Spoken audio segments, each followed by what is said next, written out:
ভক্ত কখনো স্বর্গ চায় না।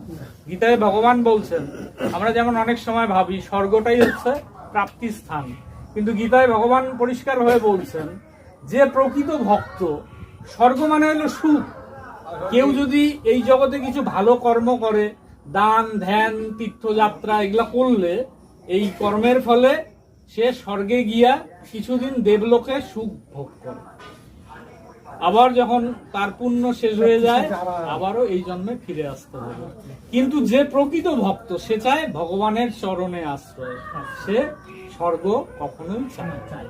তাই যারা এই ধরনের কিছু চায়, ভগবান বলছেন এরা হচ্ছে অর্থার্থী, কিছু চাওয়ার জন্য চুক্তি থাকে। আমরা যেমন চুক্তি করি না, ভগবান এটা যদি পাই 1 কেজি ভাত দিব, হরি বল।